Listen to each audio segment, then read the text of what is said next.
we're living in the future. Okay, I know that's not literally possible, but you get what I mean. With life-changing new technology that just never seems to stop coming, it's hard not to feel like we live in a golden age of tech. I imagine that must be how some of the in-universe Fallout people feel with all those big robotics companies around. We have some big robotics companies to watch out for in real life too. Take for example the infamous Boston Dynamics, known for their adorable robot dogs that they relentlessly kick and push around. Despite my moral objections to abusing robot creatures, I want to bring the novelty of Boston Dynamics to the post-war world of Fallout, where the robotics industry has sort of, but not completely fallen off thanks to the apocalypse. The Automatron DLC isn't good for a lot, but it does come with a robotics workshop that allows you to customize pre-existing robots and even make your own from scratch. This will be our way of producing new technologies, totally not just General Atomics and Robco robots Frankenstein together. With any business, there's going to be competition. There are several robot manufacturers in the Commonwealth, but I'm concerned with one, the Mechanist. The Institute is fixated on humanoid robots, which aren't really what I'm going for, and the Brotherhood of Steel is never gonna get anywhere with the Iron Giant without me.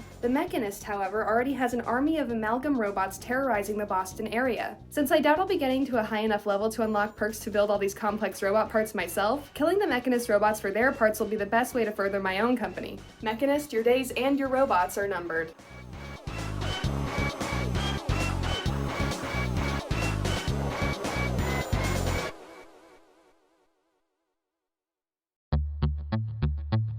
Now, this is a serious company, and we're gonna need powerful investors if we want to get anywhere. This brings me back to recruiting companions, which I spent a lot of time doing in the last video. A lot of you were not happy with me for not including Hancock as a contestant on Love Island Commonwealth, but let me cut you a deal. I think Hancock is much better suited to be an investor in my robotics company. He's rich and famous, for one. Being the totalitarian dictator of a small town gets you surprisingly far in the wasteland. Reason number 2, he knows about robots. Good Neighbor is home to Cleo, an Assaultron arms dealer who Hancock happens to know. And 3, Hancock is better than a dating show. He doesn't need that. He could have anybody he wants without a TV show facilitating it. Your comments proved that enough. His rightful place on screen is right here. Hello, sharks.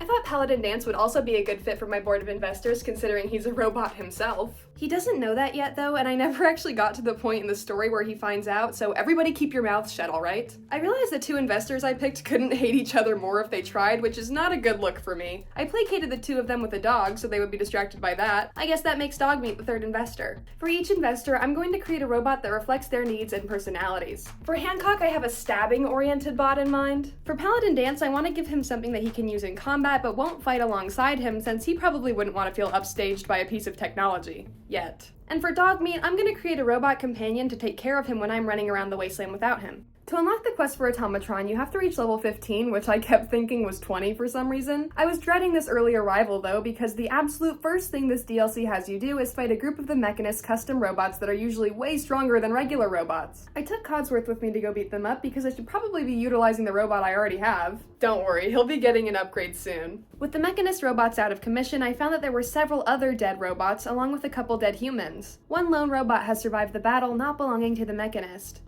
This is Ada, a custom Assaultron whose caravan party was attacked and killed by the bots that Codsworth and I just took out. She seems to exhibit some sort of emotional intelligence unbefitting a robot of her kind. Ada expresses sadness at the loss of her friends and even guilt for their deaths, but I shut all that down. Sorry, but I gotta play the bad guy today. When was the last time you ever saw a tech CEO have morals or empathy?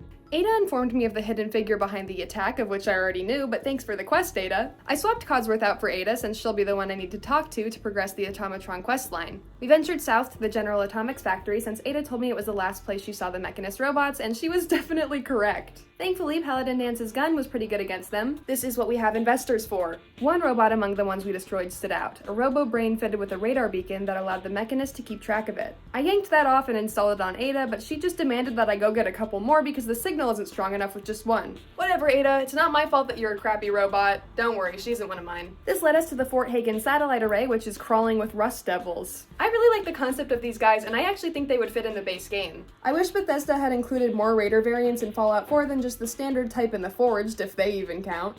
I think it's totally believable that more technologically inclined raiders would scrap robots for armor and traps, which gives this gang so much character. Unfortunately, I have to kill them to move on with this quest, but I can always honor their sacrifices by wearing their armor. Tell me this iBot helmet isn't the coolest thing you've ever seen. Hancock, do you like my new outfit? I could be the mascot. After taking out some more robots and their human handlers, Ada and I came upon the robo-brain containing the last radar beacon. Her name is Jezebel and she has a very unlikable personality, which makes her the ideal subject for my first prototype. Seems like she deserves it since this is the fate of every robot apparently. Even better, Jezebel promised to help me locate the Mechanist in exchange for building her a new body. My good fortune ran out as soon as I took Jezebel off that console. The modified sentry bot behind her was instantly ready to kill me. I've never been more grateful for power armor in my life. If I can survive that thing, then there's no way Knight Titus couldn't survive a Jangwa. Although my main task was completed after finishing off that sentry bot, this dungeon wasn't quite done with me yet. This is still a raider area, so naturally there's gonna be a raider boss. This lady has some excellent drops. Her weapon, the Tesla rifle, is one of my favorites in the entire game, plus she has 3 legendary power armor pieces. I continued rolling in gifts when I got the salvaged Assaultron head, Assaultron blade, and Mr. Handy Buzzblade weapons in the steamer trunk. I cut you. Oh my god. This is so fucking fun. Outside, Ada tried to talk to me about her feelings again, but I wasn't having any of it. She took the last radar beacon for herself, and I kept what little was left of Jezebel before completely transforming her. Keep in mind this is just a first try, but I feel like this is one of my more creative robots out of the entire series. I renamed her JB01 as both a reference to her original name and the fact that she's my first robot. But when I read JB, I felt like it reminded me of a certain someone. So I turned her into a pop star. She has great legs for dancing and fire and ice emitters on her hands so she can do her own effects on stage. JB01 wasn't as much of a fan of her new body as I am, but she seems hard to please anyway. We got to talking about the Mechanist again, and JB01 told me that the supervillain has programmed her bots to help people, not kill them, but the robots think the best way to help humans is just to kill them and avoid suffering altogether. Even after I corrected her very backwards thinking, she maintained her horrible attitude, which kinda rubbed off on me. Seriously though, do you know what I've done? Do you know where I've been? Do you know what I've accomplished? You're pitiful in comparison to me, JB01. That's right, walk away. I give you this robot body, and this is how you free me when I'm recording a video. Once I cooled off a bit, I installed a new mod on Ada that will allow her to unlock important access points throughout the Mechanist's lair, which she also has conveniently, finally tracked. But seeing how tough those robots were earlier, I felt like building up some better defenses. Brotherhood of Steel paint needs to go. Like, thank you for the T60, but I'm not in the Brotherhood of Steel. They want to control technology like this, you know? They don't want to see people like me out here making robots like this and like JB01. I began repairing and painting my power armor, and that's when the adhesive shortage began. I ran to multiple different stores to buy more, used it all again, then had to repeat that process way too many times. Dude, who's who, right? And that was just to paint my power armor. Imagine how much worse it's gonna get when I have to build entire robots. Oh my fucking god, robots! With my power armor finished, Ada and I went to the east side of the Commonwealth to the Robco Sales and Service Center. This is the site of the last quest in Automatron, and it really shows. The first time I played this DLC, it took me a couple hours to get from meeting Ada to the Robco Sales and Service Center, which made me feel kind of disappointed that it went by so fast. But this dungeon is enormous. There are lots of huge open rooms with interesting assets and terminals, so much that you could probably spend an equal amount of time just exploring this place. I don't only have compliments to hand out though, y'all know I love to complain. I don't know if this is actually true, but in my overall Fallout 4 experience, the DLCs tend to be a bit buggier than the base game. Ada's pathfinding seems to get confused at every other turn in this dungeon, so I traded her Protectron legs for a Mr. Handy thruster. This doesn't prevent her from getting stuck or lost, but it does speed her up a lot so she's able to keep up with me and not get in those situations in the first place. Okay, so I probably should have mentioned that the Mechanist is not just a Commonwealth terrorist, but also a comic book character. There are plenty of these types of people in the Wasteland, which I don't actually find that surprising. I mean, if the world ended and you could do whatever you wanted, why not do that? If the bombs ever fall in real life, I'm becoming Frank Horrigan. This final area really screams comic book villain to me, and the metal scaffolding all around makes it look like an arena from one of those fighting games. Pretty cool, Mechanist. My righteous robots will end your tyranny once and for all. Less cool, but at least I'm gonna get a bunch of parts out of this. This is a pretty long boss fight. It took me about 10 minutes to get through all the waves of scrap bots, trash bots, iBots, junk bots, swarm bots, turret bots, every type of robot in the building. Warning. Car failure in 10. The Mechanist activating all these robots all at the same time caused a power outage, giving me the chance to fight her face to face. I could have settled this without violence, but this is business. It's all about destroying the competition, right?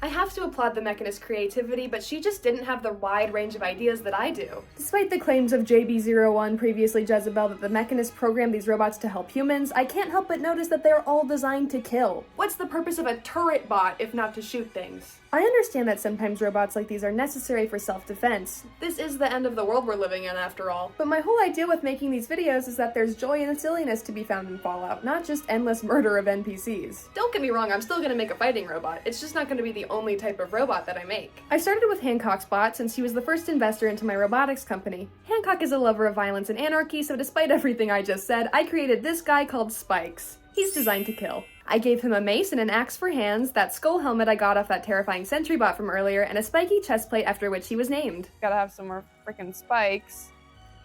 That's some spikes if I've ever seen them. Spikes also comes with robo-brain treads to charge at his enemies on all terrains and a red paint job so he appears drenched in the blood of his victims. Next, I got to work on Paladin Dance's robot. This one is named after what it does. Meet Shit Carrier. Oh, the game is gonna crash. It keeps doing this. Please, I just need to make a carrier. Carrier, come on. No! As I was saying, this bot is meant to be sort of a traveling companion. It comes with bags on every inch of its body that I was allowed to attach a bag to. It is equipped with a laser gun, but that was purely added as a bit of Brotherhood flair for the investor behind this creation. But do not be fooled. Carrier is not intended for combat at all. It's just a little guy, look at its cute little face. Last but not least, I wanted to give Dogmeat a robo-caretaker for when I'm off plundering adhesive or disassembling enemy robots. I thought the Assaultron body type was the most human-like out of my options, which is sort of what I'm trying to replicate. Dogs are only able to see blue and yellow, so I painted my Dog Whisperer a color that Dogmeat would be able to appreciate. I gave this robot a drill in its right arm for digging holes, you know, like dogs do, and a regular hand on the left because how else is it gonna pet the dog?